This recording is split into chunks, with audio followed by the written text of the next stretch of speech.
Every year, billions of people consciously step away from the ordinary rhythm of their lives. They wake up at night, eat a meal, and when the sun rises, an entirely different process begins. From dawn until sunset, this long stretch of time becomes a daily struggle, not only against hunger and thirst, but most of all against one's own self. This is what we call the month of Ramadan. Ramadan is the month in which fasting, one of the 5 pillars of Islam, is observed. But defining Ramadan as merely abstaining from food all day would be a serious mistake. This is a time when spiritual awareness deepens, when the Qur'an began to be revealed, and when individuals reflect more deeply on their relationship with themselves and with society. So when did Ramadan first begin? How did Muslims react when fasting was made obligatory for the first time? And how different was the first Ramadan from the one we experience today? In this documentary, drawing on historical and reliable sources, we will explore the very first Ramadan and the defining features of this month. Because understanding Ramadan is not just about understanding an act of worship, it is about understanding a process of transformation. Fasting was made obligatory in the 2nd year after the Hijrah, during the month of Shaban. This means that the first Ramadan corresponds to the year 624 in the Gregorian calendar. This command was revealed in the Qur'an as follows: O you who believe, fasting has been prescribed for you, as it was prescribed for those before you, so that you may attain mindfulness. When this verse was revealed, the Muslims were living in Medina.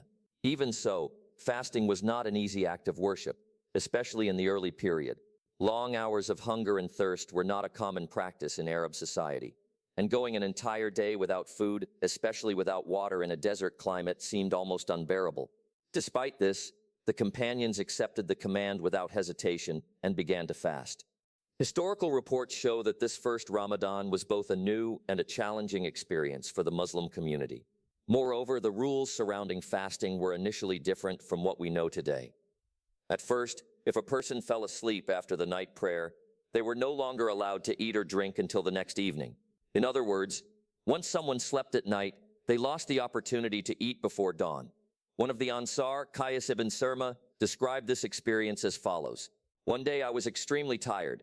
I fell asleep without eating in the evening. When I woke up in the morning, I was very hungry, but I could no longer eat. It soon became clear that this practice was extremely difficult. As a result, God revealed another verse, easing this ruling. Permitted to you, on the nights of fasting, is intimacy with your spouses. Eat and drink until the white thread of dawn becomes distinct from the black. With this verse, the pre-dawn meal suhoor was allowed, and fasting was made more aligned with human nature. The practices of the Prophet Muhammad regarding fasting also reveal the spirit of this act of worship. He would usually break his fast with dates. If no dates were available, he would break his fast with water, then go to pray and eat afterward. As for the nightly prayer known today as Tarawih, it was not performed regularly in congregation during the first Ramadan. The Prophet prayed it in congregation on some nights but then refrained, fearing that it might become obligatory. One of the most important features that distinguishes Ramadan from other months is that the Qur'an began to be revealed during this time. The month of Ramadan is the one in which the Qur'an was sent down as guidance for humanity and clear proofs of guidance and distinction. The first revelation came in the month of Ramadan, in the cave of Hira. For this reason, Ramadan is also known as the month of the Qur'an. The Prophet described the spiritual atmosphere of Ramadan with these words: When Ramadan begins, the gates of paradise are opened, the gates of hell are closed, and the devils are restrained. The last 10 days of Ramadan hold a special significance. Within them is Laylat al-Qadr, the night of decree. The night of decree is better than 1,000 months. The Prophet would devote the last 10 days of Ramadan to retreat and worship, searching for this night.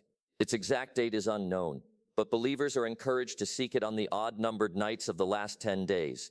Beyond individual worship, Ramadan also strengthens social solidarity. The Prophet was always generous, but his generosity increased even more during Ramadan. This spirit spread among the companions as well. Sharing food, giving charity, and caring for others became inseparable parts of the month. The first Ramadan was observed in Medina in the year 624.